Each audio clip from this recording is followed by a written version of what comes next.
Hello, and welcome to Back to the Feature with Evan and Gabby. Double features, double takes.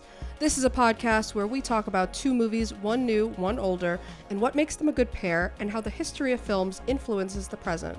I'm Evan. And I'm Gabby. It's all fun and games in New Mexico until a killer returns to your hometown, whether it's a criminal or a coronavirus. That's right, today we're discussing Eddington and High Noon. Crazy poll from us. It's a deep cut. Deep cut. We talked about this a little bit last week about how this movie was being described by IndieWire, and I believe the New York Times is like a Western, and Ari Aster has mentioned that himself. Very much a modern Western, and we decided, why not look back into the past, right? Look at how we got here. What genre brought us to this point? Yeah. The original Western. And can Westerns keep going? I think we had an interesting question to explore. But before we get into those movies, a little bit of movie news. Ooh, yes. It's time for movie news / trailer corner. Yeah. Trailer corner. Trailer corner, trailer talk. We haven't decided on the segment name yet. Suggestions for the name. Suggestions for the segment in the comments, please. In the comments. But the Odyssey tickets, Christopher Nolan's Odyssey tickets. We need to talk about this. The Odyssey tickets went on sale 1 year in advance. A whole year, Evan. How, this is a marketing stunt that I have never seen before. And I want to say to the viewers and the listeners that it worked on me. It fully worked on me. I am a sucker. I am a loser. And I was there buying those tickets. Gabby sent me a screenshot of the tickets that you bought. And you're like, I got them. And I was like, oh my God.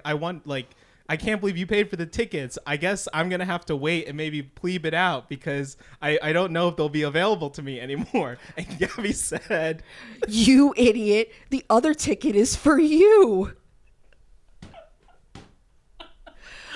But also, yes, we should back up and clarify that the tickets that were available were only the 70 millimeter film tickets. Yeah. So only a select number of theaters here in Los Angeles. It will be the AMC City Walk Theater and the TCL Chinese Theater. And one other one, I believe, is a Regal that seemed new to the list. Oh, interesting. Of 70 millimeter. Maybe we're getting a new screen. Is it in Orange County or is it the Regal in downtown? No, I think it's the downtown is now going to be capable of 70 millimeter, which is kind of exciting. Okay. But yeah, this is a marketing stunt that I had never heard of before for any other film. This is not even something that Avengers Endgame did. Yeah. And can any other director pull this off, do you think? Well, I think it's interesting because I think a lot of that converges with IMAX as a kind of phenomenon now, because it's almost like the idea of IMAX being tagged onto things. Like growing up, I don't know if you felt this way, but growing up, IMAX felt like something reserved for the domey kind of theaters, right? That was at a museum. Yes, and that was the thing. My dad would always be like, "Oh, we should go to the IMAX at the Dome at the Science Center." Yeah. Now that there's theaters where that isn't part of it, but there's other places that have this or can market themselves as having IMAX screens, even if they're smaller screens. Now there's some extra connotation around it, especially with the way that Barbie and Oppenheimer and Sinners now have all talked about IMAX, and I think it's becoming more of a phenomenon for younger viewers, whether they're quote unquote cinephiles or movie fans or not. They just feel I have to see this in IMAX because this is the thing to do. Right. Or if this is how the director wants me to see it, because a lot of directors are out there saying, especially the Odyssey is apparently the first film to be shot only using IMAX cameras. We should know. So I think that is a big tie-in here. And I'm sure that Christopher Nolan will be pushing and saying that IMAX cameras were a huge part of the making of this film. Yeah. And that is how you should see it. As he should. I'm sure he got those cameras because he agreed to do that. Yeah, and he's loved shooting in IMAX for a while too. A long time. He's been doing it. But just now to have every camera be an IMAX camera is a big commitment. It's going to be big, especially if you've seen Nolan movies. You know that the kind of aspect ratio changes. If you're wondering, why is it more narrow, and then sometimes it's it feels full screen or something. It's because those full screen shots are the IMAX cameras, and just expensive to do it the whole time. But now, so expensive if it's gonna be the whole thing. But is this the biggest blank check move that we've seen from Christopher Nolan so far since Dunkirk? Right, Dunkirk really felt like the first time. Well, I think Dunkirk was really capitalizing on the end of him doing the Dark Knight franchise, the Batman franchise. That was that his first movie after Dark Knight Rises? Was it Interstellar, or was Interstellar made in between those? I'm not sure. But Interstellar was a big hit, I think, right? Like generally a really big hit. Gen Z, I think, loves Interstellar. Oh, I bet that would make sense. Yeah, that makes a lot of sense. I saw Interstellar for the first time in 70 millimeter just this year. Wow. At the Universal City Walk, because I felt like it was a huge blind spot to me. Yeah. A budding Christopher Nolan fan. I don't love all of his work. Yeah. But I liked Oppenheimer a lot. I like a lot of his older films. So I was like, okay, I'm going to see this. Mm-hmm. I hated it. But that's okay. Yeah, I mean, Interstellar will always get me, and the McConaughey scene in the middle, that's great without spoiling anything. I cried. That's very powerful. And then the ending makes no sense, especially when he enters that extra area. The weird, like, hidden book universe. Yeah, but when I watched that the first time, I remember losing it, and I saw it in the re-release last year in IMAX, not 70 millimeter.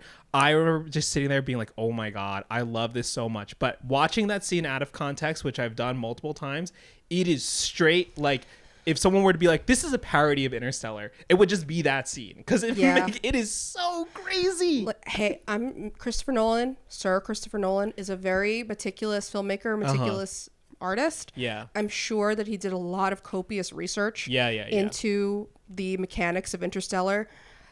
I trust you, but it didn't work for me. Yeah.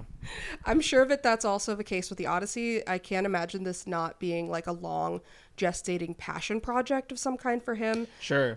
Because simply why else would you want to make the Odyssey? Yeah. And it seems like it's going to be a great collection of working with a big cast, too. It gives you the excuse to kind of like tap into a larger network if you want. Yes, including Oppenheimer alum Matt Damon in the starring role this time. That's right, yeah.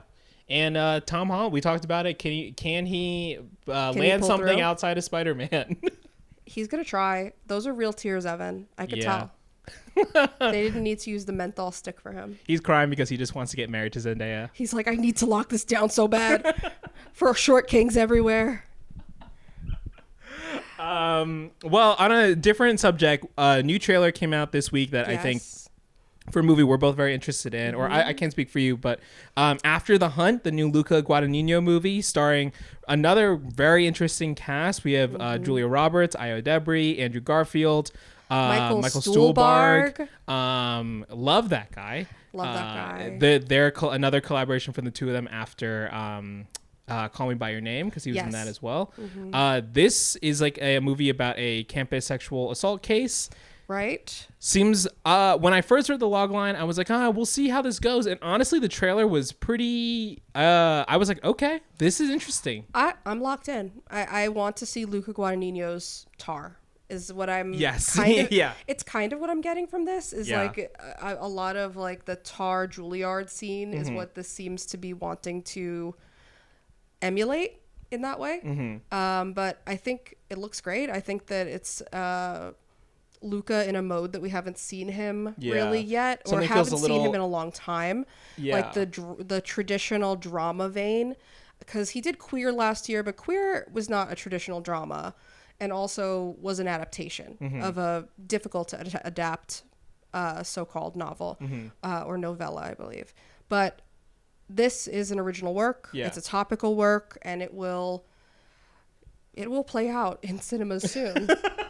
And we'll see if the Academy bites, because that kind of does seem also like what I can't speak for Luca. It doesn't seem like he's a huge awards guy, but he maybe wants to be, you know. I feel like he hasn't really had that conversation around him since Call Me By Your Name. And I was having this conversation with someone recently, but I do like when a director chooses to just go after the things that they're interested in, as opposed to staying in like a mode that they feel like they should stay in, which we'll definitely talk about when we get to Ari Aster. Luca has an incredible range as a filmmaker, which I really admire. Yeah. Especially, you know, Challengers last year, like making a sports dramedy. Yeah. Like going from making something as slow and romantic as Call Me By Your Name to making something as out of the box as the Suspiria remake, and then into Challengers and Queer.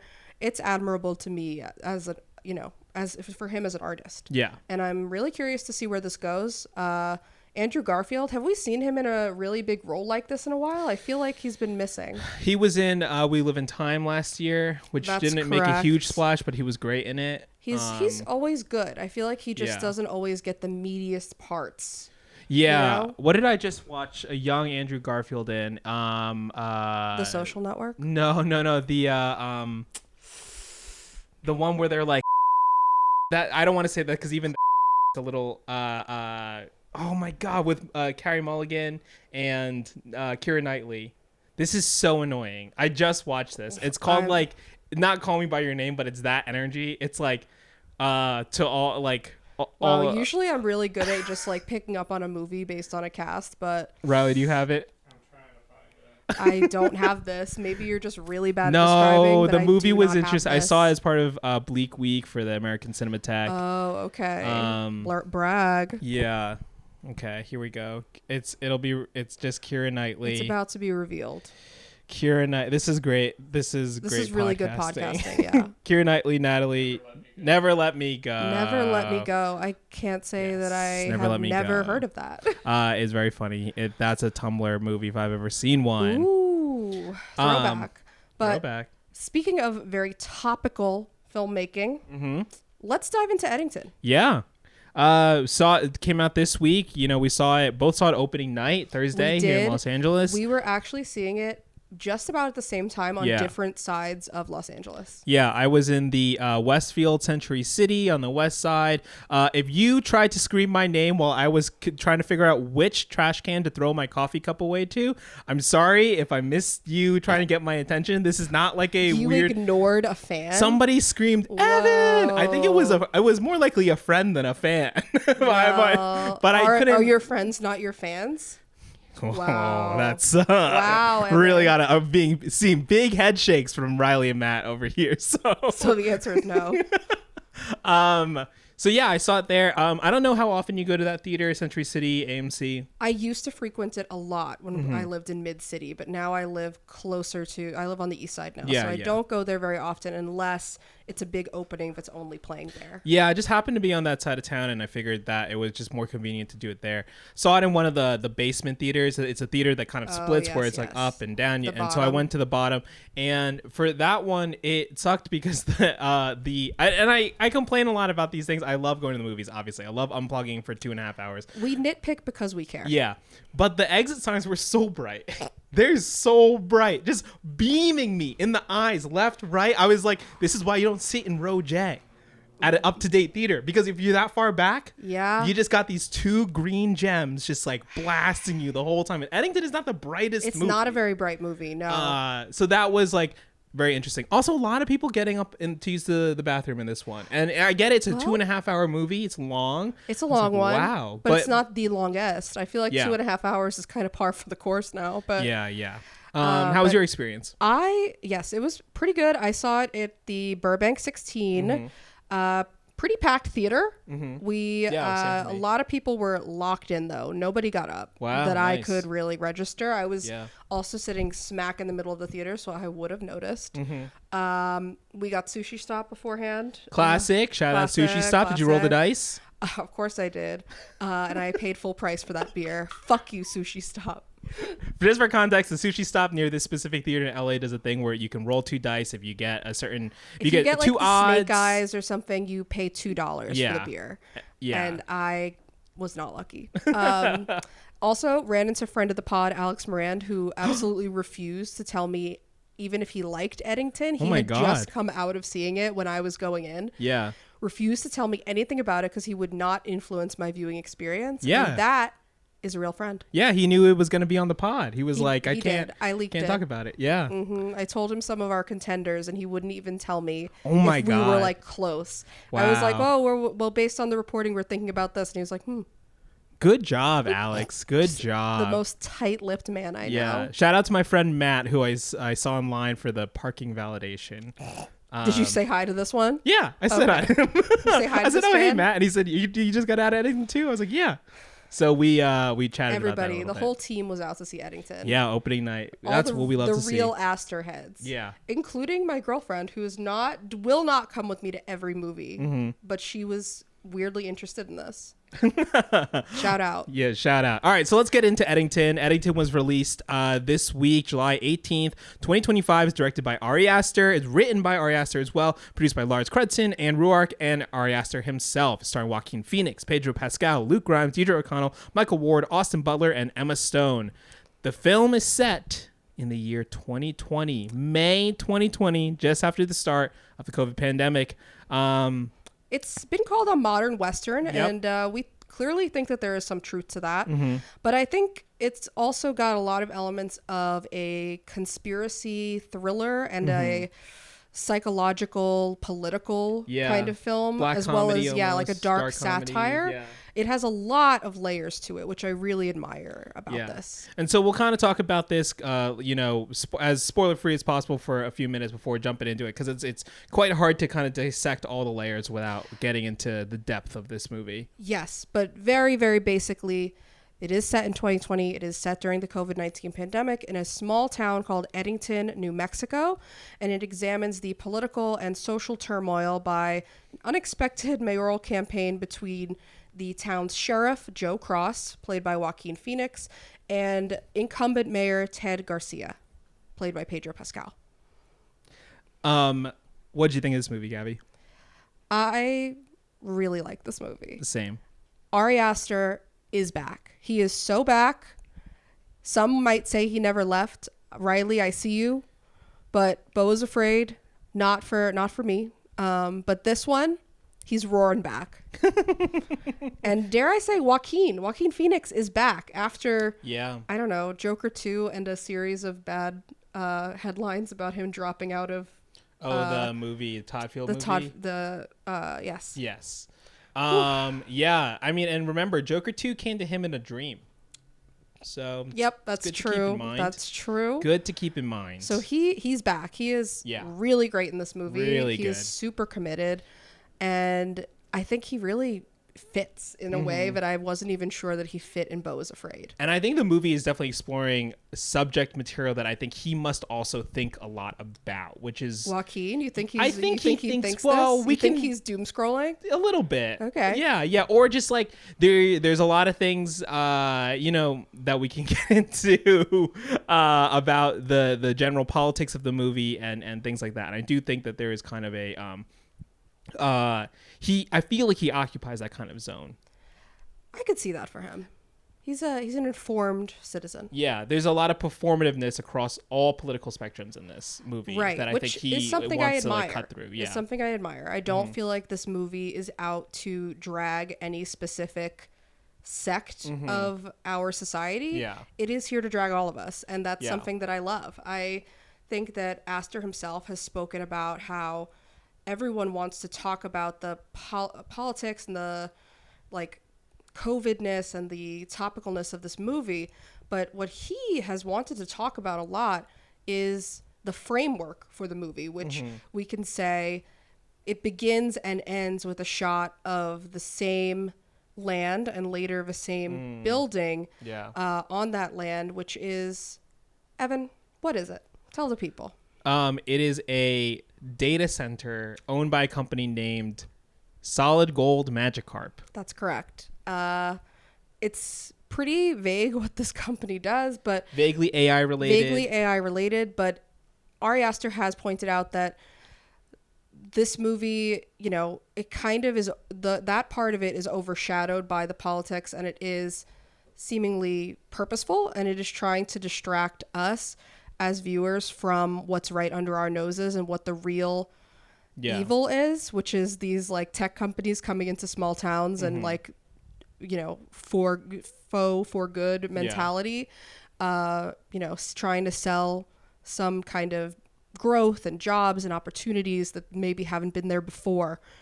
And I think that Ari Aster sees that as the real threat that's tearing us apart, and everything else is a distraction. Yeah. I mean, a lot of it too is just like there are problems that exist in the world as well, but there are problems that exist in your community. And while the problems that exist worldwide are very important and very real, there is an element of like, well, we should take care of what's happening here directly what's happening first. Here. And I think yeah, the Joaquin Phoenix character is very much locked in on that. Yeah. From the get-go. This is still taking place in May, as we noted, and I believe he says there is no COVID in Eddington multiple times. Yeah. He tells people when they're telling him to put on his mask, he's like, there's no COVID in Eddington. We don't have to do this. He's trying to flex his muscles a little bit. I'm not sure even to be going against the grain. I think it's just he's seeing it as irrational. Well, I do think that's a really smart, a really smart thing the movie does is it doesn't really paint him as someone who says like COVID isn't real. I think he recognizes like this is real and it's hurting people. But it's not simply, but it's not here. And it's something that I definitely thought about when the pandemic was happening and the lockdown started happening. Just like, what about all these towns where there aren't people going into them? Obviously, it was a really scary time because no one knew how the disease worked or how the virus worked and everything like that. Right. This is still early COVID. We did not know. I mean, even Pedro Pascal has a line that I think everybody laughed at when he's trying to warn his teenage son, where he says something like, COVID-19 lives on paper for 5 weeks. And then everybody laughed because now we know that that's not true.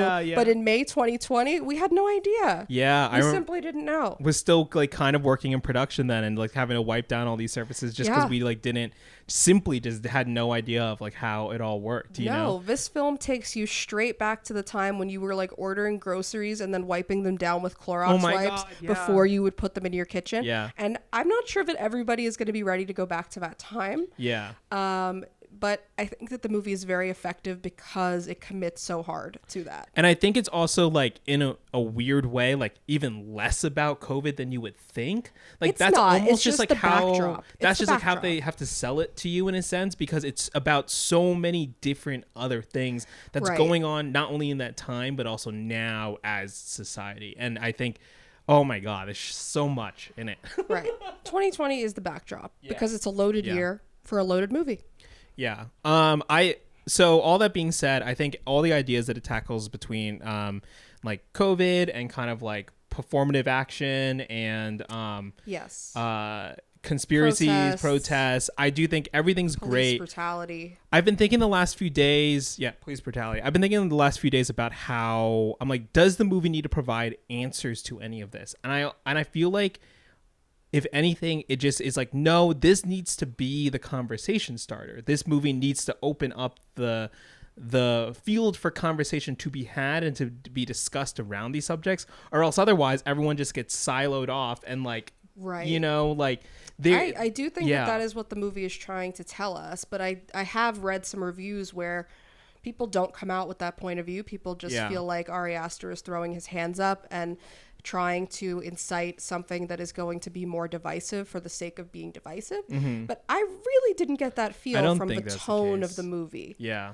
From the performances, from the writing, from any of it. I do agree. I think that it's supposed to get you talking about it and get you to, you know, I think that the Joaquin Phoenix character in particular is drawn in a way to make him not so divisive. Like, he is not out here with a MAGA hat on. He is not out here like, you know, he seems...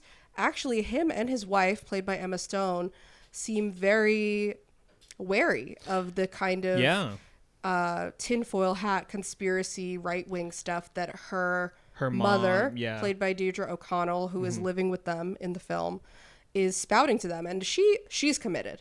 Yeah. She is literally printing stuff out at the breakfast table, like Pizzagate leaving them stuff. Notes. Or about that, like, what was it? It was like the trial, like, run for a potential pandemic that Johns Hopkins did. And she's like, why would they do this? Yeah. And Joaquin Phoenix and Emma Stone are just quietly eating breakfast. That's pretty funny.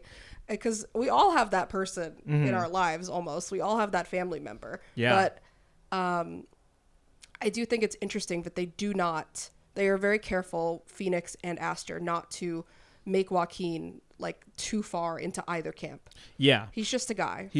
But then we see what happens when a guy gets pushed in a way that he doesn't like, and then it starts to go down some pretty dark paths. It starts with the mask thing. It starts with him being asthmatic and not wanting to wear the mask. And I think at first you kind of can empathize with him. Yeah, You I mean, can when be they're... like, okay, Ari Aster is careful to do shots of like the oxygen machine. Right. There's a lot of shots of Joaquin taking the inhaler. And I think, you can empathize and be like, okay, maybe he really can't breathe in it. Yeah, and then while they're like kind of the grocery store that won't let in the older man who's like Right. who's similarly to Joaquin, to Joe Cross, is like, I can't breathe in that, like it's hard, and he's like, there's a way to do it, and that's what Joe Cross says to the store owners. He's like, he says that multiple there times. is There's a way to this. do it where you can still keep people's best interests in mind, while acknowledging that like it's not going to work out for the specific thing is not going to be right for everybody. Correct. Yeah. Which is a stark opposition to the Pedro Pascal character, Right. who is already the mayor of Eddington and is running for re-election, seemingly unopposed, and he is trying to keep the peace. And not only that, he's trying to appease the governor because he's trying to win this contract to get the data center there. So there's almost he's being pulled by a few strings. There's an overcorrection in what he's doing in how they're protecting the town that ends up pushing Joe even further, right? Exactly. And in ways that you can be like, well, we understand that he's trying to keep everyone safe, but we also know that it's like it's maybe a little bit much, like what he's doing. Yeah. And it feels invasive to people, and the people are ready to consider a different option.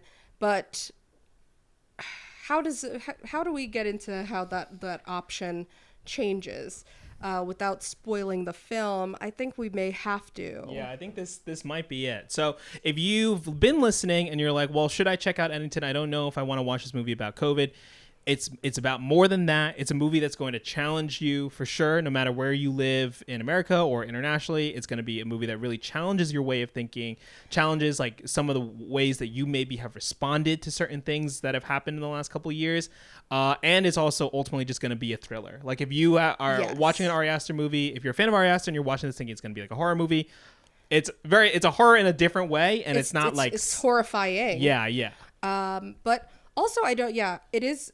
The movie does pose some challenges, but I don't want to leave people thinking that it's a challenging movie, because I don't think that's necessarily like a thumbs up all the time. Sure. Oh, yeah. But I want to also point out how funny it is. It's really funny. Purposely very funny. Yes. There were a lot of laughs in my theater. Best, most relevant Katy Perry needle drop of all time. Incredible Just stuff. Really incredible stuff. So it is a movie that will make you think, but you will laugh during it. You will be impressed by Aster's visuals as always.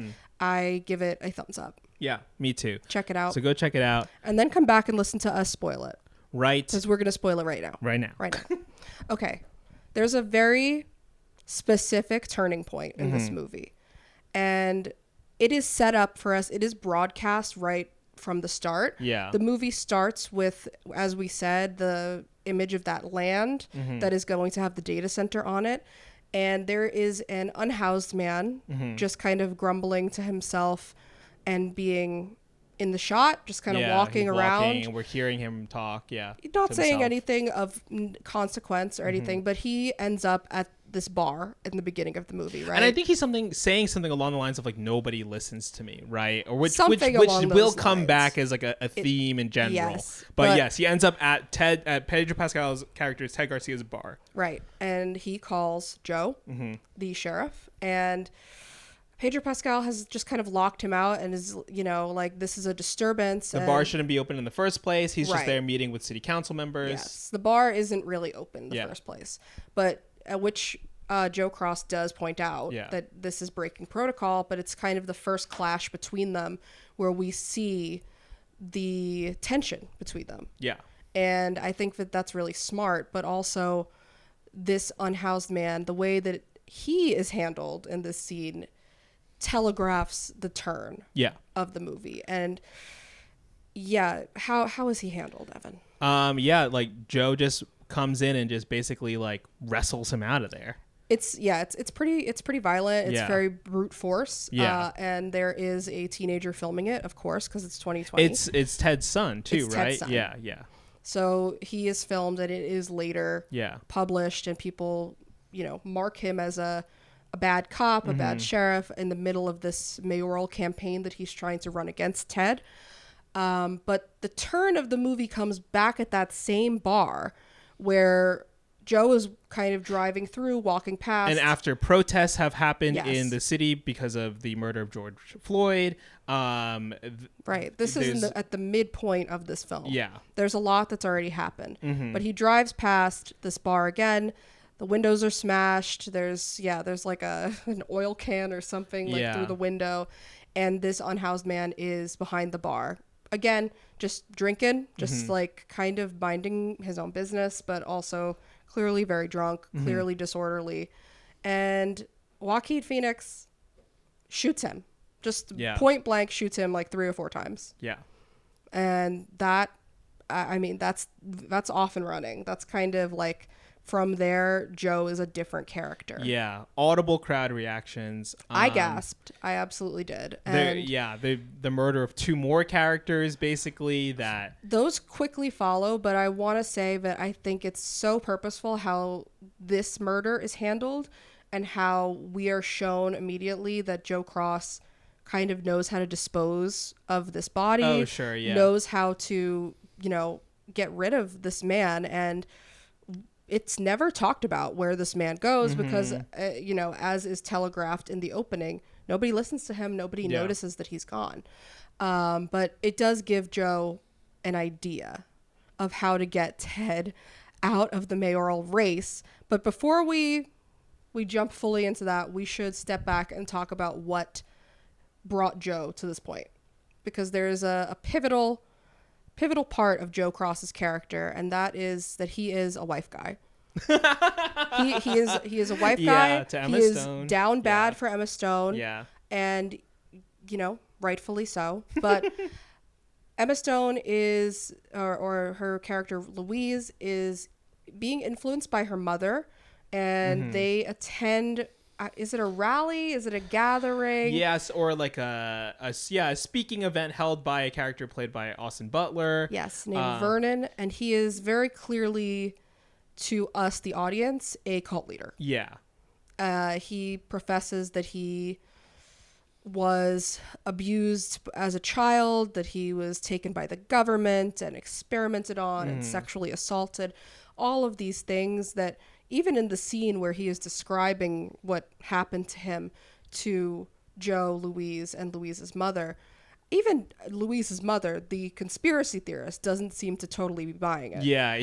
But Louise is looking at Vernon the way that I looked at every film bro in college. She just has the biggest doe eyes looking at this guy like, oh my God, he's so smart and dreamy and he knows all, like... But also it's very clear that he has a hold on her. Like, what he is selling to Louise, she is buying. And it's also not fully confirmed by the movie, but effectively, Louise was legitimately abused as a child, most likely by her father. Yes, the movie doesn't quite come out and say this, but it is very heavily implied.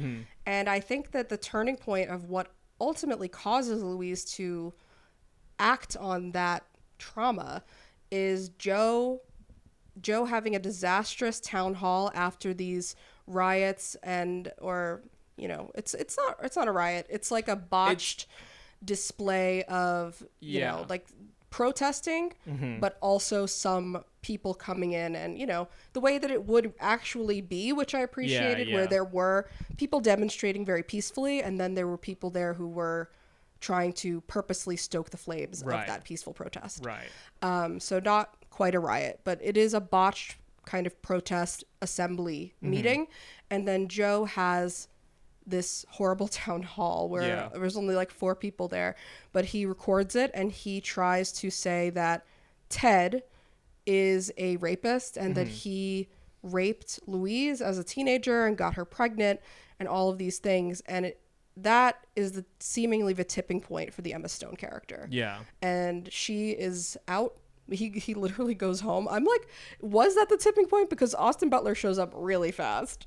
Like, her bags are packed, Yeah, I mean, you could say that she was already, like, considering leaving anyways. Like, it doesn't seem like that they have, like, a very, fulfilling relationship from her side of things. But yeah, once she leaves, he's stuck with her mother, who's crazy. Very true. And so, yes, she leaves him to join Vernon, and crucially, what she does once she leaves is record a video and post it denouncing what Joe said about Ted, and seemingly admitting that her father was her abuser, which turns her mother against her as well. Yeah. So Ruiz. And that's the last we see of her in the movie, really. We see her once more later on. But she's kind of, I mean, Austin Butler and Emma Stone are not as much in this movie as you would think. But yeah, now Joe is... But they are powerful parts of it. Yeah, Joe has almost like nothing to lose at this point. And once he kind of like takes out his anger on the unhoused character, I believe named Lodge. And once that happens, he decides like, you know what? Let's go fully in on this thing. In for a penny, in for a pound. The next thing that we see, it's not even clear to us that Joe is behind this initially. Next thing we see is just Ted in his house living a peaceful like weekday night, probably with his son. The protests. He's watching the news in Michigan. He's watching the news. He's yelling at his son because his son has a girl over, and it's breaking their COVID bubble. And then all of a sudden, in the midst of yelling at his son, he is shot.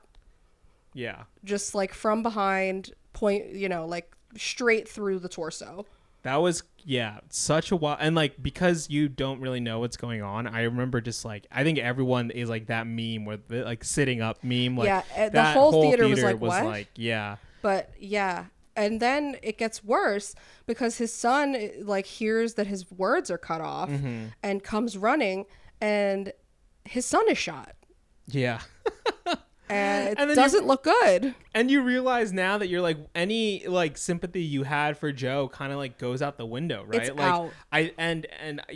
Because they show him, at first you don't know who you have an idea, but you don't, because now we've seen that Joe is capable of this kind of violence.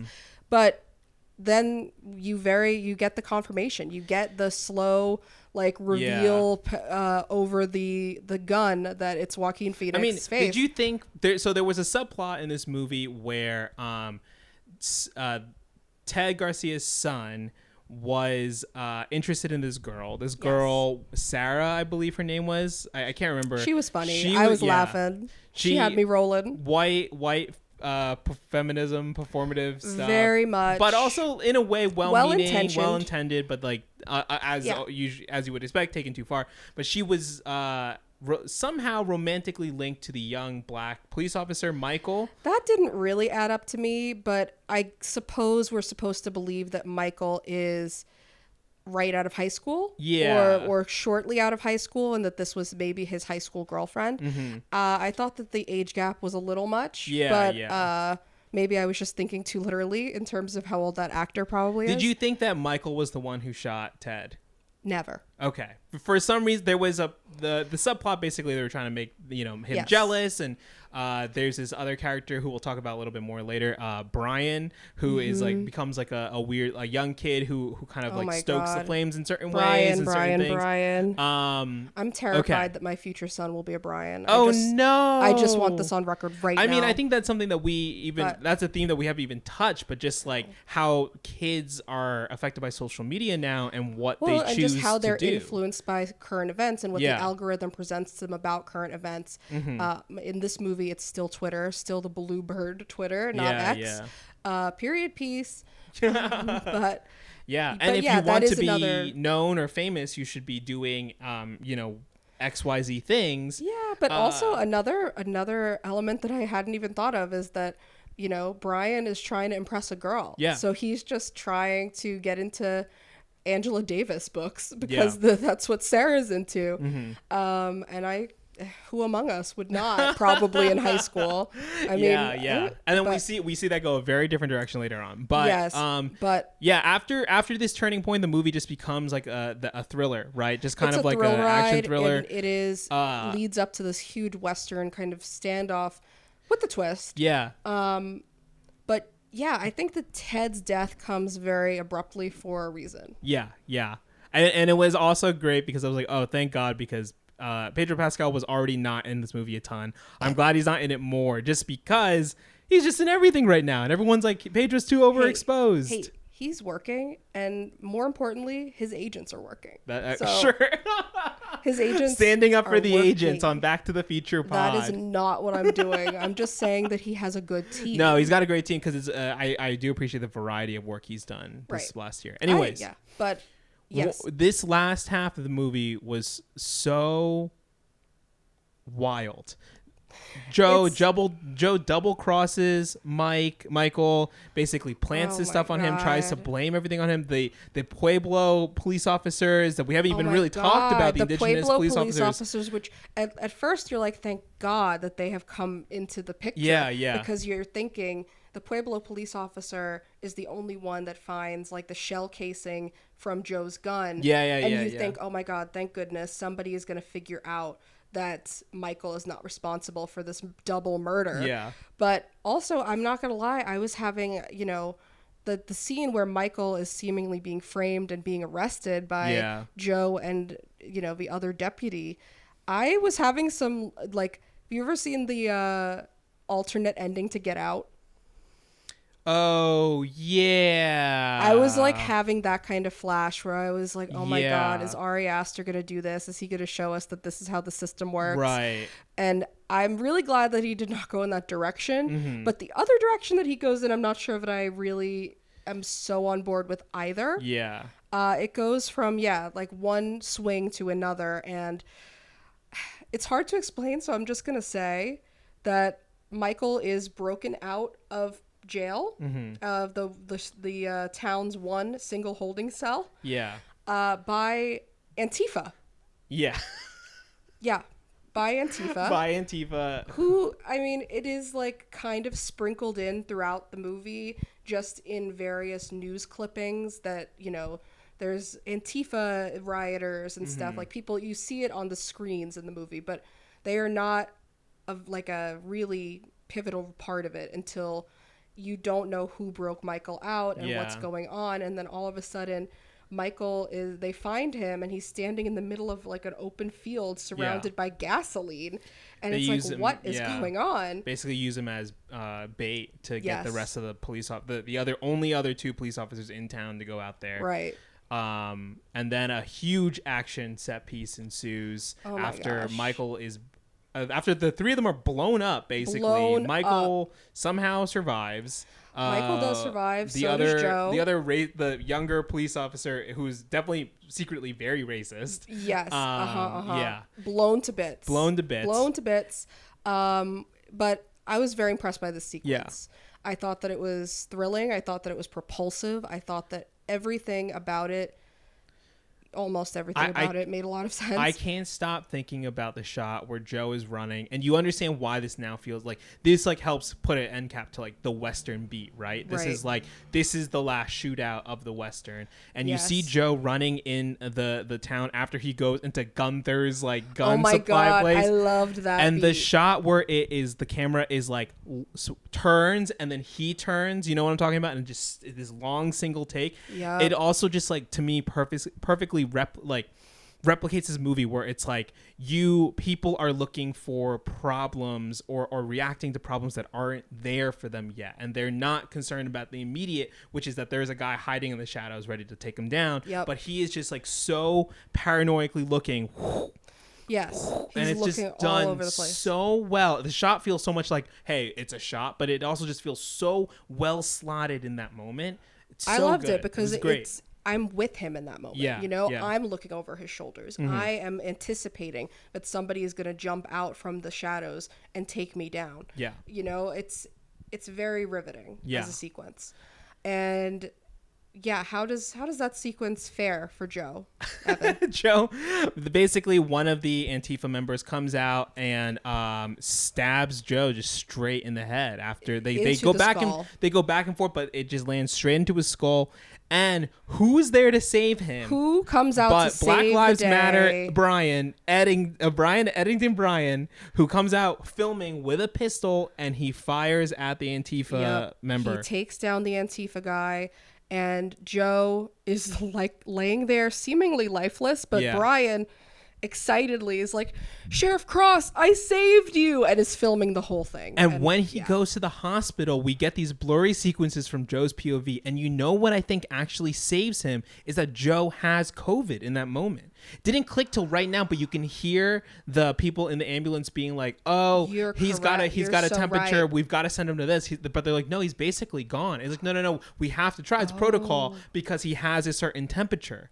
And so they bring him to the hospital. I'm just realizing this right now. That's a great observation, and you're so right, because it's just a runner throughout this whole film, and kind of a joke that, you know, from the get-go of this movie, you're kind of wondering when Joe is going to get COVID, because he's the one who's saying COVID is not in Eddington, and he, you know, he has asthma. And even my girlfriend was like, I was expecting him to just drop dead of, you know, some sort of asthma attack induced by COVID. But really what happens is so much more interesting when you put it that way. Because I was like, oh, that once he gets COVID, you feel in the moment he gets, basically, if you didn't pick up on it, he gets COVID from Lodge, the unhoused person, from killing Lodge. From killing Lodge, because, you know, that's how it gets into Eddington, right? Like someone has to bring it in. But he gets it from Lodge, and in the aftermath, once he gets tested and he's waiting for the results, you can see he's kind of ragged, he's coughing, he's breathing, and you can almost feel like, oh, his actions are now also affected by the fact that he is sick and feeling sick, and he's just doing whatever he can do so he can just stop being at the present moment. Anyways, COVID saves him. Crazy. And we get this insane coda to the movie, which I feel like, having never seen an Ari Aster movie, this feels emblematic of his stuff. So true. Is that right? I haven't seen it. Is that true or no? I feel like his movies do. I've heard that they kind of have these like interesting codas to them. They do. I would say the exception is Midsommar. Midsommar has a very, I think, not abrupt ending, but a very natural ending to me. Okay, got it. But yes, I would say that, there are codas present. This one I think is the most effective. And it's also really long.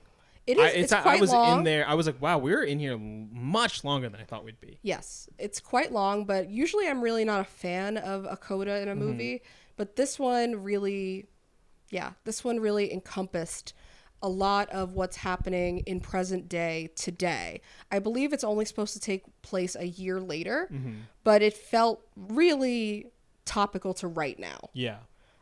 In which Brian has taken his newfound fame from saving the now crowned mayor, Joe Cross. He's the mayor now. Oh my God. He's famous for saving the mayor from an Antifa riot. And so he's like posting on he gets like social a Medal media. of Honor from Marjorie Taylor Greene. Yes, he's like a far right boy he now. Moves to Florida. Has a girlfriend, is like, wow, so thankful for my life, fuck the libs. Joe does become mayor with the added curveball of the fact that he is seemingly he's paralyzed from the attack. He is nonverbal. The effects of that attack have impacted his day-to-day life. He needs a caregiver, and that caregiver is none other than Ruiz's mother, his mother-in-law, who's kind of the de facto mayor at this point. Because he can't speak. But also the advisor to Ted Garcia, who remains on as kind of some type of advisor on Joe's team. And you can tell that the two of them have somehow worked something out. There's some deal going on. But basically the data bank thing comes in, right? So now the shot that you've been referring to is that now this land has been purchased by Solid Gold Magic Harp. And it's also like in cooperation with the Pueblo people as well. And they kind of cut the ribbon and open the data center. And everyone has these things, like now there's a wind farm in New Mexico. Now there's these murals dedicated to the Pueblo police officer on the data bank or something like that. Yeah. But also crucial to this scene is Michael. Michael is there. Michael is still a cop. He is the new sheriff. And he is there purely to film Joe and to be watching Joe, who is in a wheelchair or a motorized wheelchair that I suppose it's not clear if he has function of his hands. I don't know if he controls it or if the if Louise's mother does. But do you think Michael knows everything that Joe has done at that point? Like, do you think he like Joe must have been the one that like killed Ted and so there, I mean, you can also hear off screen that it's like, hey man, you can't be filming video or something, right? So I was very confused like what was going on with him there, but you know that there's like resentment and Michael the whole time had been like, well, my father never made it past captain, I want to make it past captain, and he's gotten it, but kind of like at what cost? What cost? I mean, his face is scarred at this point from the explosion. The people he trusted in, he can't trust anymore, you know. People who he thought were boosting him up for the right reasons, like Joe. And also didn't, you know, when George Floyd as the murder happens, they're like, Michael, are you okay? They check in with him a lot. Like, obviously they're overcorrecting in a funny way, but in a way that's like, I think in a white guilt way. Yeah, but I thought they like, you know, they were like, that was bad. Are you okay? Right. You don't want to spend time talking about it? That's fine. Yeah. No, it's not disingenuous in any way. But no, I think that we are supposed to believe that Michael knows what happens in that moment. Especially, I think that he is presented to us as a very smart character, as a, you know, a quote unquote good cop. Yeah. Who is going to do this investigation himself if no one else is going to. You know, rest in peace, the Pueblo police officer who had it. He figured it out, and then he gets his head blown off by Antifa. But what a sentence to say. I think he gets this. Does Joe accidentally shoot him first? I think Joe shoots him first by accident, and then when he lands, then Antifa shoots him in the head. That makes it so much worse. Yeah. But does die in the process of trying to get to the truth. Yeah. And I think that Michael has gotten to the truth in that moment, but it's just a matter of how that truth is going to manifest itself. Yeah. So after that ceremony happens, Joe returns home, this beautiful manor that they live in with Louise's mother. There's a caretaker that's there. And then they watch a video of Austin Butler's character. We see Emma Stone there sitting on the sidelines, pregnant, which is something that Joe also wanted. He wanted to have a kid. It's the opening shot of the movie. Yeah. The opening shot is him in his car watching a YouTube video on how to ask your partner to have a baby when they might not be ready to. Yeah.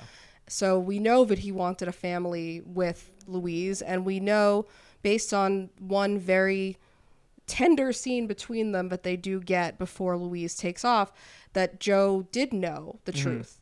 Joe knew that Louise was assaulted not by Ted but by her father. Yeah. He asks her only once and she doesn't answer him, and her silence is the answer. And there's so many unanswered questions there too, where it was like there's this implication that Joe was on duty with her father when he died. Did he do something to her father? And also, like, did Michael's father die as a captain due to like some police brutality that, like, you know, didn't get addressed? You know, like, there's so many other things layers at play in this movie, which is what I think makes it so rich. And I like that we don't get those answers. Yeah. I like that Ari Aster does not feel the need to give us that satisfaction. Yeah, and you can just keep thinking of like how this, because now the characters all kind of reveal themselves to, no one is wholly good, no one is wholly bad.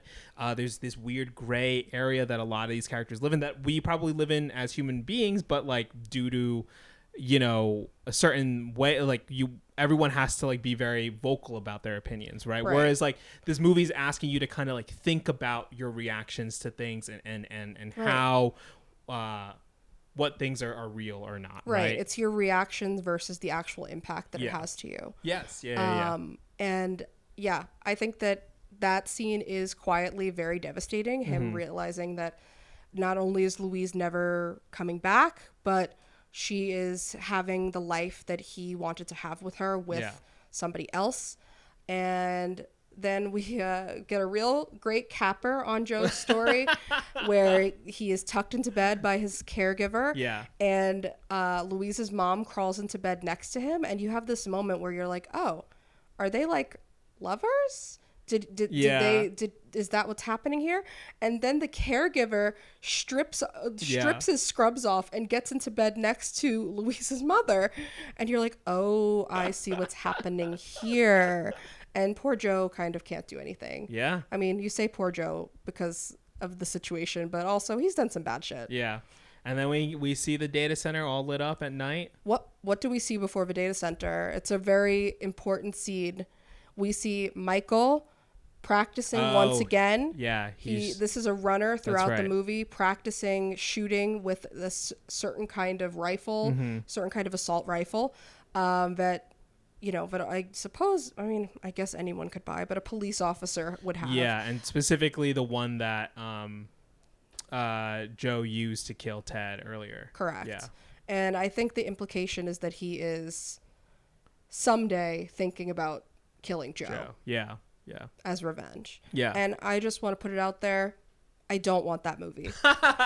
Not because I wouldn't watch it. I think I would. It would just really be like an it. empty sequel, right? Yeah. I don't think Ari Aster would do that, but I just want to say I think it's a beautiful note to leave it on, and I like it how it is. Yeah. I totally forgot about that moment. Yeah, but you're right. That was great. Yeah. And then the data center. The data center. I think that is what Ari Aster wants us to believe is the real threat. Yeah. That everything else is just a distraction.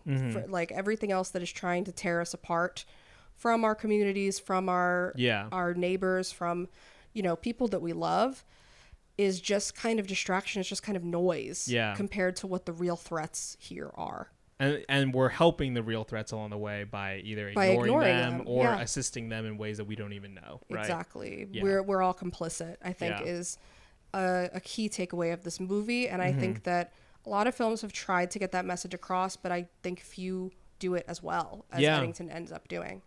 Yeah, because it's just a little bit more subtle until that just last final note, you know, it just hits you right there, and it just prior to that you're just kind of wrapped up in the story. And then it's lights up in the theater. The lights came up in our theater as the data center was still on screen. Yeah, like the credits roll over the data center. I think that's very purposeful. Yeah. But something else that we should talk about that is purposeful is the addition of COVID-19 and everything to do with that time period into this film. Yeah, because this was going to be Ari Aster's first movie even before Hereditary. And he was like, well, horror is just easier to fund, so we'll just do that. But so he wrote this all the way back in 2011 before. Right. So the addition of COVID was, came much later. I would love to see what the original version of the script was. I would love be really to know interested. If it still involved like big tech in that way. I think that it probably did, just based on how Aster has spoken about that element of the script. Mm-hmm.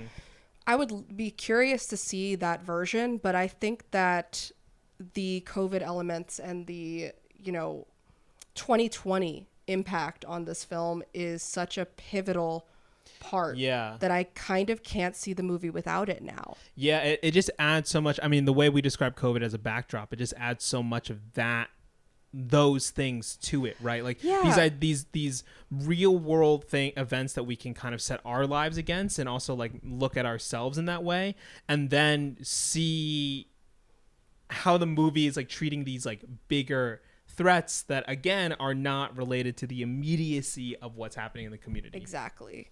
I think that the texture of this movie works incredibly well because of recency bias, which is usually something that I would not say for any movie. Usually recency bias is kind of a turnoff for audiences, and it might very well be for this movie. But I think that in this case, probably because we are still living with ramifications of the COVID-19 pandemic right now, it is particularly powerful. Yeah. I haven't seen a movie like this one where I've like so wanted to watch it again immediately, and also so not wanted to watch it again. Like the idea of having to go back to the theaters and like, I would love to just be like, man, if I can't wait to like get this on Blu-ray or just borrow it so I could just fast forward to the scenes I want to see over and over again. I can't wait. A24, drop that 4K. I'm gonna buy it. But yeah, definitely just so good. I feel like we could just talk about this movie for hours. Honestly, we definitely could. So much. But one thing, again, we teased at the beginning, this is like a modern Western. It is. It's a modern Western, and I think that Westerns can exist in the way that they used to. Yeah. Yeah, and we'll get into some of those reasons why when we talk about the movie we're pairing this with, High Noon, and we'll be back right after this break. As usual, thank you all for watching. We really hope you liked Eddington. We hope you liked our thoughts on it. Let us know what you thought about the movie if you've been watching. Mm-hmm. Let us know what other movies you're excited about this year. Please, we are filling up our calendar pretty fast. Yeah, but yeah. If there's something that you can't wait to see a double feature with, please let us know. Yeah, if you really want us to pair Smurfs and Avatar: The Way of Water. Oh my God, the link is just blue people. The link is just blue people. Can blue people live in a world that belongs to them? Can blue people have their own society? But yeah, let us know. It's obviously we enjoy talking about the movies, and we're excited to hear what you're all excited about. Yes. All right. Oh wait, Evan, I almost forgot. What? This is where we would put a sponsorship. If we had one. I thought we were gonna move on from that. Okay, we can. And we're back. We're Evan, back. What are we talking about next, Evan? We're talking about the time when the sun is the highest in the sky. High noon. It's not just a hard seltzer. It is a classic Western. Even though when you Google High Noon now, the first thing that comes up is the fucking hard seltzer. And I just think that that's an affront to cinema. Is that your favorite hard seltzer? No. What's your favorite? Is it a Truly? No, too much sugar. Honestly, no, I don't really like any hard seltzers. I like a canned cocktail. Oh, sure. When it's already mixed up for you and has like Yeah. a little tin taste, so that I feel like I'm back in college. 10 stars. Big 10 deal. stars. Big deal in the movie. Big connection here. I think White Claw, which is kind of basic White to Claw, say, but I feel like ooh. I've come around on being Your not inner being- sorority girls is coming out. Yeah, girl math last week. Girl inner math, inner sorority girl this week. Right. But no sorority girls in the movie High Noon. No, I don't think Grace Kelly was in a sorority. But yeah, this is a classic Western. Yes. Released July 24th, 1952. Directed by Fred Zinnemann. Written by Carl Foreman, based on a short story called The Tin Star by John W. Cunningham, starring Gary Cooper, Grace Kelly, Thomas Mitchell, Lloyd Bridges, Katie Jurado, and Ian McDonald. Shout out to Videotech and Eagle Rock now. They used to be in South Pasadena. Videos or Videotech? Videotech. They used to be in South Pasadena. They moved to a new location. Okay. Shout out to them for I rented the Blu-ray from them. They've got a really great collection as well there. They sometimes do screenings. And also when I walked in, they were playing The Hateful Eight. So it was a big Western mood this weekend. Yeah, you were already put into the tone of this pod. Yeah. How'd you watch this movie? I watched this on an Amazon Fire TV at my girlfriend's parents' house. Incredible. And we could only access it on a streamer that I did not know existed. Fubo? No, Fubo. I'm a real head. I know about Fubo. You're a Fubo freak? I'm a Fubo freak. No, I'm referring to MGM Plus. Oh yes, MGM Plus. I did not realize that MGM Plus was a real thing, but that is how Amazon Prime presented this movie to me for rental.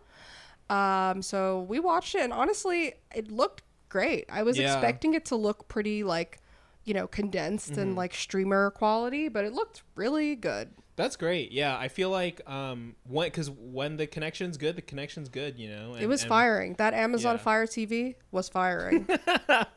Sponsor us. No. So when we get into the movie, of course, this new game we're doing, will movie 1 make more than movie 2? Yes, this was the box office battle. This was Evan's idea, and I just want to say I don't think that he realized how much money High Noon had grossed. So I did a little research last night. Okay. And so far, Eddington has made, it's only been out for 3 days. Has made $625,000 at the box office. Not bad for A24, I would say. Not bad right? for an opening couple days. High Noon in its whole runtime, which was definitely more than 3 days. It's got to be 8 months or something? Movies used to be in theaters for a long time. Months. This was in 1952. Made $12 million. Okay. Which is equivalent to, guess how much in 2025? 12 million, like 80 million? $146 million. Thanks to an inflation calculator that I used online. Oh my God. Yeah. Does that mean... So this was a massive hit. Did High Noon make more money than... I'm like trying to think, has it made more money than any Marvel movie? I mean, no, but maybe Thunderbolts. Maybe. Shots fired. Yeah, shots. Unfortunately. But yeah, this was a huge hit when it came out.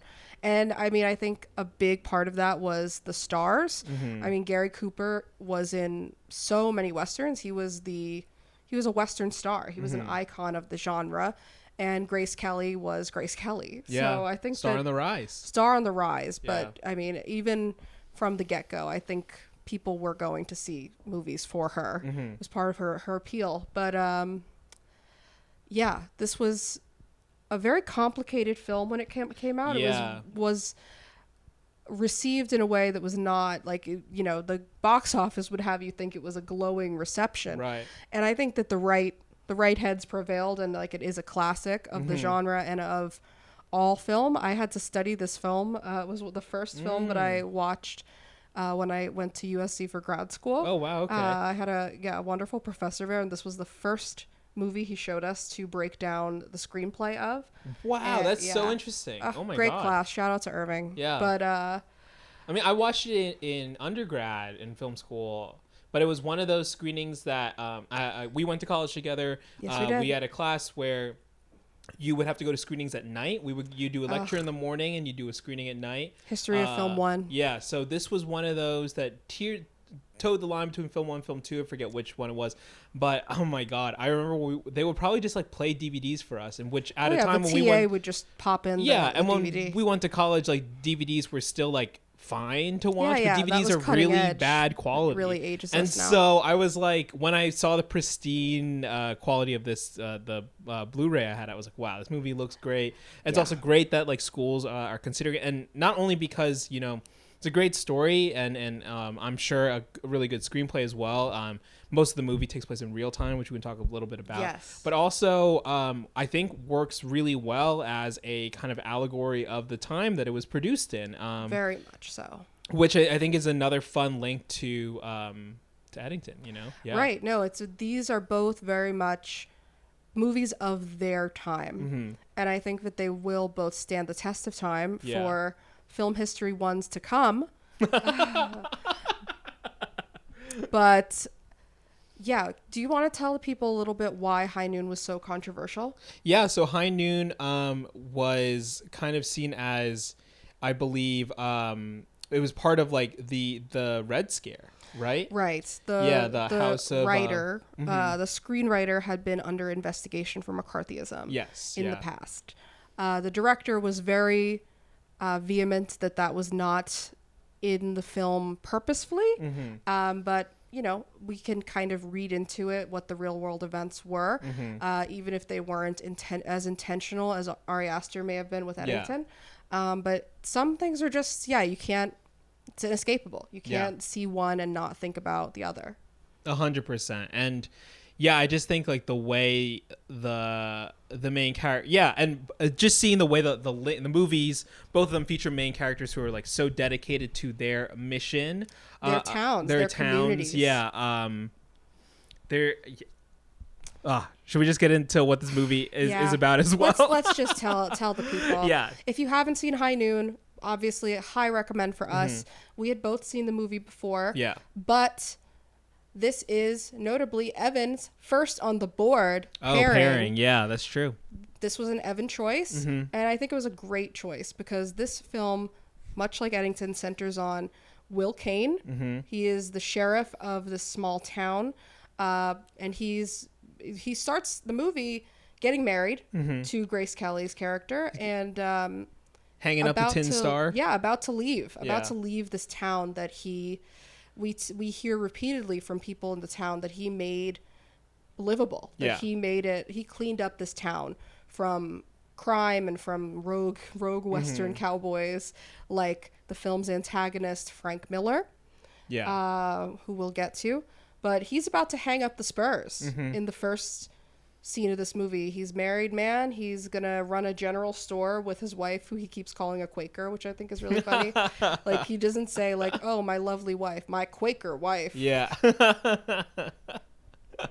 But then he gets news that Frank Miller has been released, even though he was sentenced to death. The sentence just kept getting changed, became life in jail, and then he ended up getting released early. Yes. So this is a criminal that he put in prison for murder. Yes, who is now returning to this town. His kind of like crew is all waiting for him at the train station, and everyone now knows that there's an hour before Frank Miller comes back to town. Yep, he's on the noon train. So Kane decides, instead of leaving town, he's like, well, it's I know I'm not the sheriff anymore, but it's kind of like my duty. Like this man is after me, and I want to like protect the town, and this is just like part of what I'm supposed to do. So he comes back, and his wife is very disappointed, and she decides to, she's like, I'm leaving with or without you. I'm going to get on the train. And he's like, well, all I need is just some other deputies to, get a crew together, and we'll face these guys.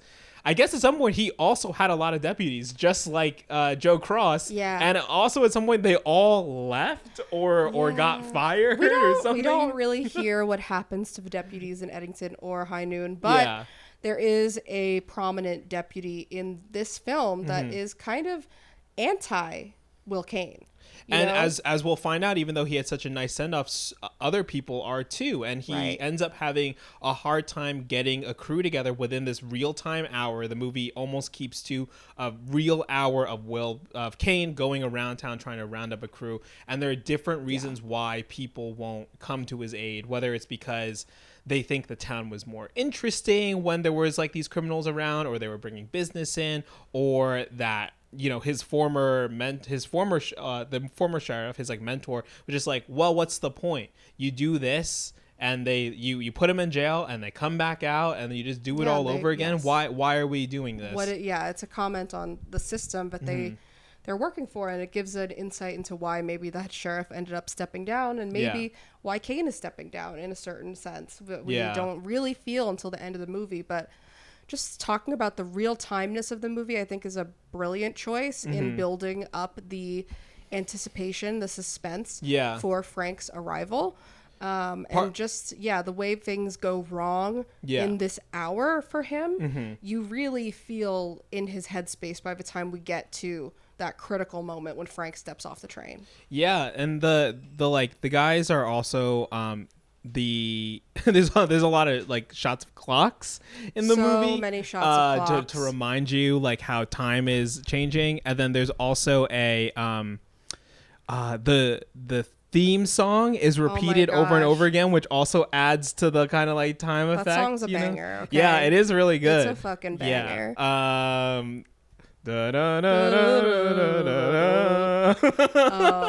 Incredible stuff. But Frank Miller comes to town. it's truly like an old Western in the way that the whole song tells you the movie. Yeah. So if you don't want to watch the movie, we think you should, but you could just go listen to that listen to the song. Yeah. But as you were saying, I think that it's really important to note how the community reacts to Kane and his impact on it, just the same way that the community reacts to Joe Cross. Yeah, they want to follow. The community in Eddington is basically like, hey, we're on board with the vision the mayor has, which in effect is also letting the darker evil, the solid gold Magikarp, come into town, right? By following what the mayor is saying, by appeasing the governor, that's getting him in a pole position to get the bid for this company to kind of sign away the rights or sign to purchase the land, and we're gonna land in Eddington, not knowing what they're doing, right? And the community is the same way. They're like, well, if you're here, Kane, we'll be in danger because he wants to fight you. If you're not here, it all might be fine, And some people want to see the fight, but some other people like, honestly, Kane, like, you should go, because if you're gone, maybe it's just gonna be, it'll blow over, which is no guarantee that would be the case. But is there also not a case for, it's very similar, that disastrous town hall scene where Joe is trying to rally viewership, rally voters, and the scene where Kane goes into the bar and is trying to rally, deputies to help him, and nobody will stand with him. Yeah. Everybody is looking at him like he has 10 heads and like, this is your fault anyway. and you feel how the community looks at him in that moment. Yeah. But what this movie does really well is that they then give you the stark contrast of Kane going into the church and seeing all of the other members of the community who are not spending their Sunday at the saloon. Yeah. I know where I would be. But,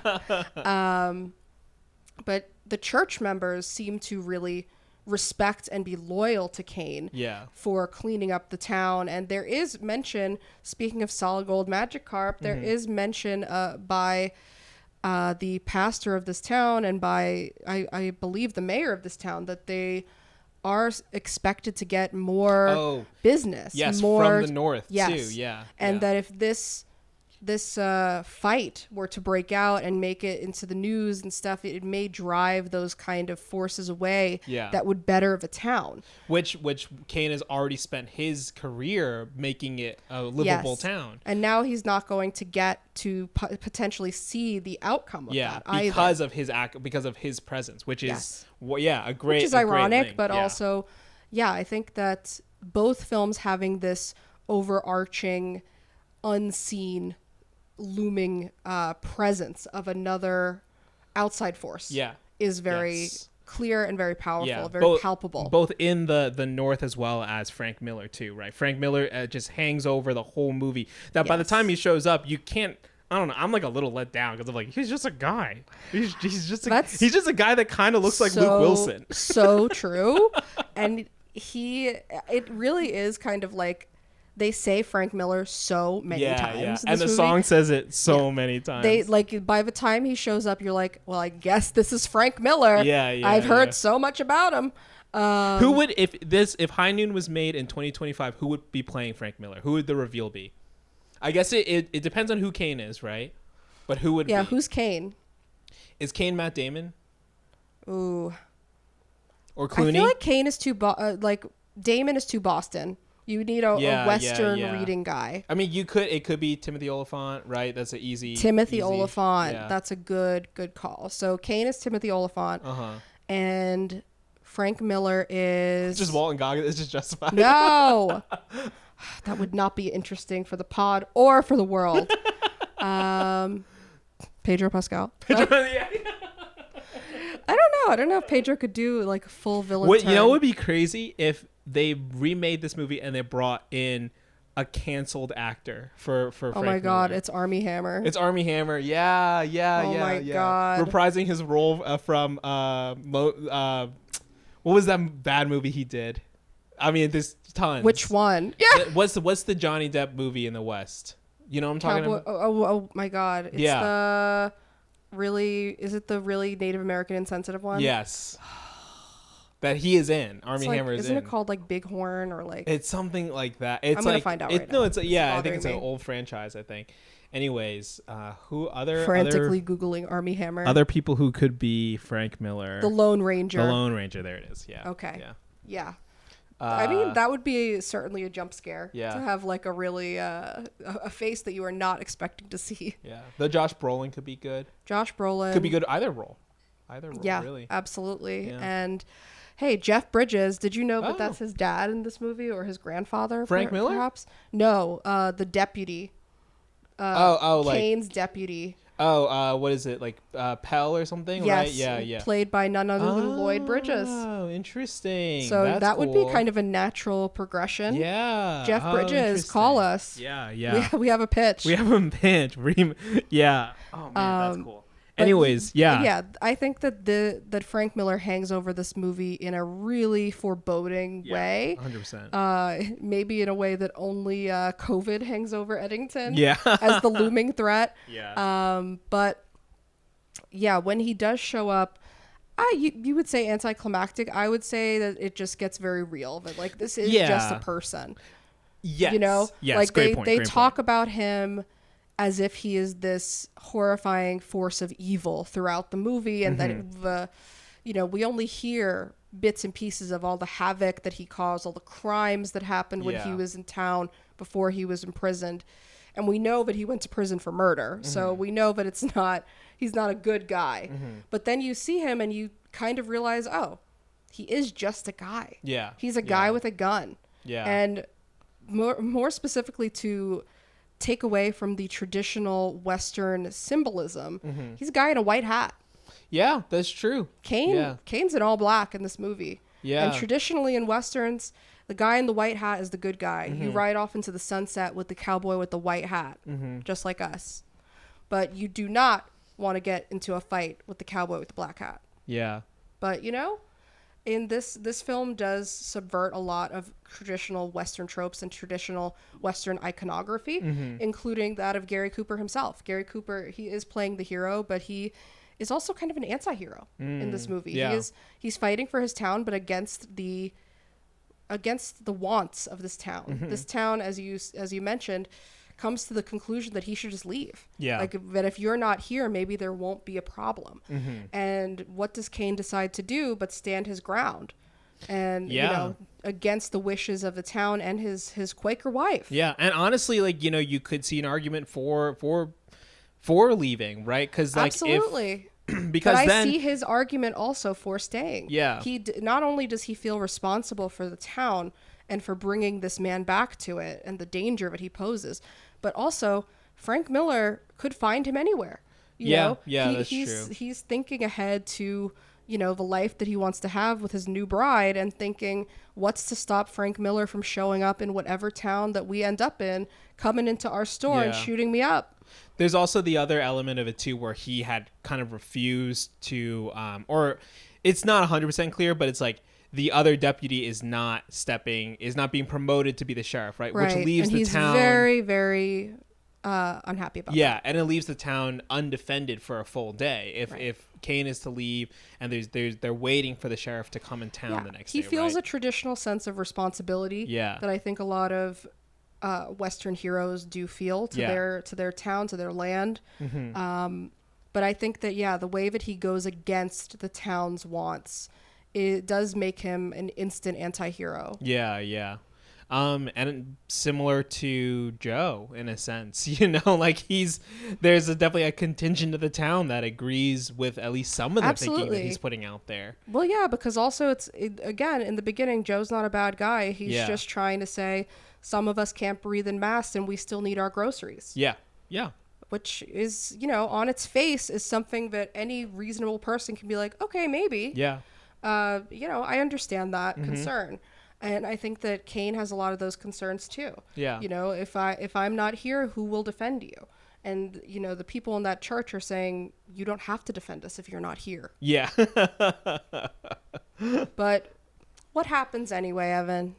Well, Frank and his gang ride into town, and it's only Kane. It's just Kane against the four of them. He had one guy who was just like, wait, I thought we were going to get a whole crew together. Oh my God. If it's just you and me, I can't stand by you. But if there's more people, then sure, why not? But which again is a great kind of like thing to map the McCarthyism era onto, because it's like, if no one was going to stand up for anyone, it's like everyone was just getting like, scapegoated. Yeah, exactly.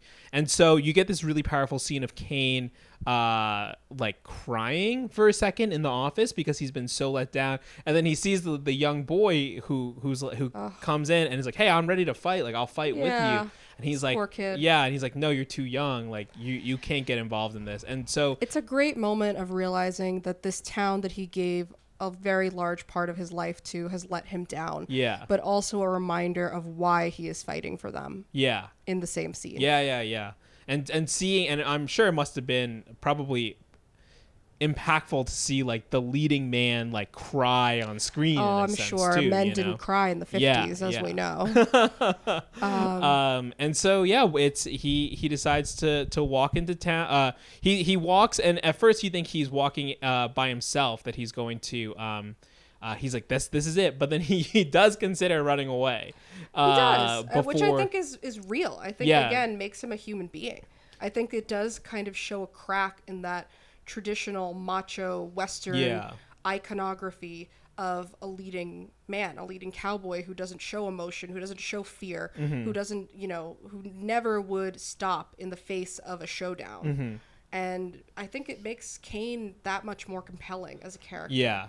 To see this humanity in him and how much he cares, but how much he realizes he may be sacrificing his own life. And then the fact that his deputy is the one that's encouraging him to leave at that point is kind of what makes him want to stay. Yeah. He's like, because the deputy is so excited to see that his friend is at least accepting that he can't win the battle, right? And he's like, you're doing the right thing by leaving. And the acknowledgement of that desertion in this moment is the right thing is something that Kane can't take, you know? No, he can't. He rejects it. Yeah. And So they get into a fight. He gets cleaned up later, and then I mean, we're in the shootout. Yeah, we're in the shootout territory. Frank Miller has arrived. Mm-hmm. His men have arrived. I will say his men maybe not the best. They get picked off out real quick. Yeah, not as good as Antifa. No, and Antifa a little more prepared for the showdown. Let's say they went over the choreography, the fight plan a little more. Yeah. And they got a private jet, so they got stuff true. going on. They got funding. Yeah, probably from what does the movie say? Like Tom Hanks. Yeah, I don't know, the conspiracy of it all. Yeah. Not Forrest. Another link. Oh my God, they're endless. But yes, Frank Miller is eventually the last man standing, and after Grace Kelly takes one for the team, shoots out one of his men. No longer a Quaker. She grabs that gun and she defends her man. Yeah. As Kane's ex-lover tells her to do earlier in the film. Oh, Which I also thought was very funny, where I forgot about that whole scene where she's kind of like, who is this woman that my husband knows? And the kind of really shitty front desk guy is like, so funny. He knows his way to her room. That dude was eating it up. He was chewing that scenery, and I loved it. Yeah. Grace Kelly's like, you don't like my husband, do you? And he's like, I do not. Incredible shit. But even that scene between them is just like, it's heartbreaking to realize that both of these women, love him, but realize how important he is, which is, maybe another Western trope. Yeah. Of like seeing a man's importance and choosing to step aside. But another trope that gets averted because she gets off the train and she decides that she is going to stand with him and that she is going to, get violent for him. And not only does she kill someone in a pivotal moment, the second to last standing crew member, that when Frank Miller ends up grabbing her, right, she's putting herself in danger. It's not Kane that like initiates the first punch or anything. It's her. She turns around and scratches Frank in the face or something, or punches him, and then as he separates away from her and recoils in pain, that's when Kane can jump in. Yeah, that's when Kane can take that shot. Yeah. So she is pivotal to how Kane ends up winning this fight. And again, like you said, standing by your man, it's like the people that you want in your life that do stand up with you ideally are the ones that you are your family, you are committed to. And even though if you found this family or community, you can see how quickly that could change based on the events of the world. Right. And I think that the real-time element really has a deep impact here because right after Frank Miller is down in the sand, in the dirt, Kane and his wife embrace, and the town rushes over to see this defeat, to see that Kane has won, and all of a sudden the town is rejoicing and celebrating him and thankful to him, and he will have none of it. He's not having it. He throws that tin star in the dirt. Yep. And gets in the little horse and buggy wagon, and he's out. Yeah. He's done with this town. They were not there for him in this moment, and he won't be there for them anymore. But who is going to be with him? His wife and I guess these horses, and they just take on off. But I think that and we finally hear a new part of the song. Yes, we do. But God. But I think that feeling the effect of how quickly it goes from, no, none of us will stand with you, no, you should just leave, you're the problem, to, oh my God, Kane, you're our hero. Yeah. And then seeing him reject that, 2 minutes after he's taken out this town's biggest threat, very powerful. And and again, not something that was seen in Westerns. Right. The hero does not abandon his town. Yeah. certainly doesn't abandon his tin star. That tin star in the dirt with Frank Miller's body. Yeah, and with Eddington too, right there, the performative action, like performativeness of, in a sense, like these people being like, "Yay, we're saved," right? Like the idea that this community now can come together in the face of, yay, more energy and things for the town. So, yeah, more opportunity, putting Eddington on the map. All of these things, and now this town presumably is going to have all this business from the north, and at the expense of everything that Kane has sacrificed, putting his and his wife's lives on the line. Mm-hmm. And I think the movie asks us to ask for what. Yeah. Like all of this and for what is questions that I think both movies ask. Mm-hmm. Yeah, and in Kane's point, just to now run a store with his wife. Good for him. I would love to just run a general store. Like, I know that I couldn't be like maybe exactly who I am in this time period, but I think I would have had a nice general store. I think I would have been like a nice little townswoman. Yeah, yeah. Mm-hmm. Maybe like the ex-lover in this movie. She's a businesswoman. Yeah, she is a businesswoman. Yes. She has a store. She actually has a store. That's right. She sells it to someone. That's who I would be in this. Yeah. And I would be like, scorning all of my ex-lovers' new wives in the process. Let's talk a little bit about what we almost paired Eddington with. Heading into this movie, we really were hard on for No Country for Old Men. We were, as you can see right here. Yeah. We have our runner-up prominently displayed. Yeah, this week's couch creature, but on the table, not on the couch. Yes. Is the No Country for Old Men Criterion case. Thank you, James, for sharing your copy with me. I did not watch it. You didn't rewatch No Country? No, I didn't. That's okay.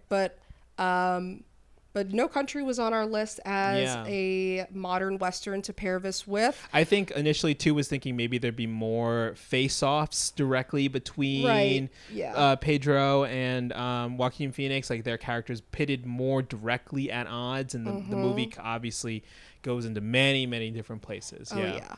Well, a great segue. As we talked about, Eddington encompasses many, many genres, genre twists and turns. For our conspiracy thriller pick, Evan threw out Under the Silver Lake as a potential option. And I think I just texted back a swift, no, I hate that movie. I also hate that movie. My friend recommended that movie. He said, I think this is a very Evan type of movie. And I watched it and I was a little offended, but Speaking of Andrew Garfield too. I know. Gosh. I guess I don't hate it. I just was like I don't know if this is like a me movie. I was underwhelmed by it. But a movie it is similar to that I almost suggested we compared to that's not on our list was Under the Silver Lake feels very much like The Long Goodbye. Which I also thought that could have been an interesting pairing. Great not LA quite movie. As well. Yeah. Great lone man movie. Maybe not. It's not really a Western, but it definitely takes that lone man trope very seriously. At the center with Elliot Gould. It's a good pick. Oh, we also forgot to say that both Eddington and High Noon take place in New Mexico. They do, which I didn't realize until no other movies would have that link. That's for sure. Very true. Yeah. I also thought of The Parallax View, which is a 70s political conspiracy thriller. I thought of... you thought of Do the Right Thing. Yeah, which I thought was a really interesting parallel. We did mention how the movie incorporates the murder of George Floyd. We didn't spend too much time on some of the ways the movie continues to tackle that subject, but it does. Yes. It's an interesting structural link as well too, of just this kind of powder keg in this very specific place. I mean, small part of Brooklyn. It is a small community. Literally a street corner, right? Of Brooklyn. Yeah. So I thought that was really interesting. We didn't get to talk too much about it, just one-on-one, but I did think that was a great shout. Yeah. The last one that I thought of that I was trying to think of before is JFK. Oh, that's right. I think that Eddington has a lot of Oliver Stone flourishes to it. But JFK, although it is my favorite conspiracy thriller, it is 3 hours long, and I was like, that's bad. Just producer brain, I was like, that's bad for prep time. Although I have fully seen JFK 6 times. Oh, I have to watch it. I haven't seen that or Parallax View, so. Which is why you didn't laugh at my joke earlier when I was saying back and to the left, back and to the left. Okay. The real heads will get that one. Yeah. But well, it was off. It was before we started rolling. It was, but the real heads will know. I think I can hear the real heads laughing in the comments. Oh my god. Oh, I'm so flattered. But yeah, JFK, just a real crazy conspiracy bend that Eddington does not go that far into. Yeah, and it happens so late in the movie specifically too. But also has the political element and had topical element to it. But I think we made accidentally made a great pairing here, or you did, because you were not even didn't even know the backstory of the movie, correct? When you suggested it, or you had forgotten some of it? I had forgotten. Yeah, I was just going off of, I Googled classic westerns just to see, and then just to see if we could find like a new one to watch.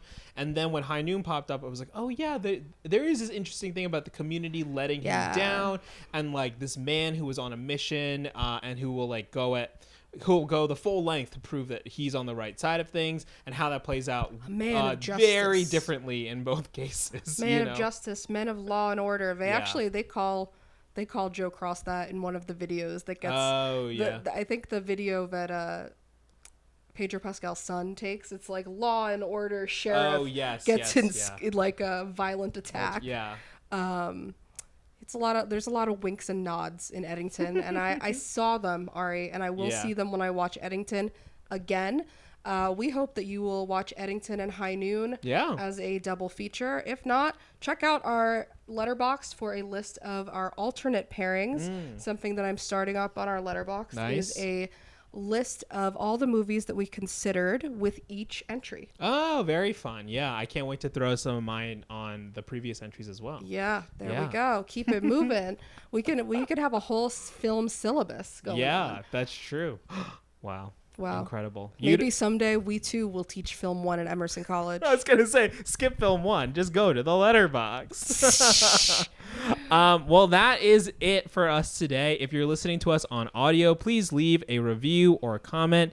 And don't forget to check out the video versions of these on YouTube. If you at Back to the Future Pod on YouTube, for every video, we have a couch creature. This week's creature is, again, the Criterion Case. Anton Chigurh, do you have any messages for us? Hey, it's me, Anton Chigurh. I'm walking here. I think that's Midnight Cowboy. Anton. You can follow the podcast on Letterboxd at Back to the Pod, and follow us on Instagram at Back to the Feature Pod. If you are dying to get in touch with us, you can send us an email at backtothefeaturepod@gmail.com. Thank you, Matt. Thank you, Riley. Thank you, Austin, for the music. Gabby, what are we doing next time? I'm so glad you asked, Evan. We will be covering The Fantastic Four, another Pedro Pascal vehicle that is coming out this summer, a reboot of a franchise that has been booted and rebooted again and again. Yep. And what will we be pairing this latest iteration of Fantastic Four with, Evan? Well, the only way to do it is to go back to the past. We got to look at Fantastic Four: Rise of the Silver Surfer. A movie that I thought was good when I was 12. I'm putting it on record right now, but we're going to dive deep next week, and we hope that you will join us. Thank you so much for listening. Thank you for watching. Yeah. See you next time. See ya.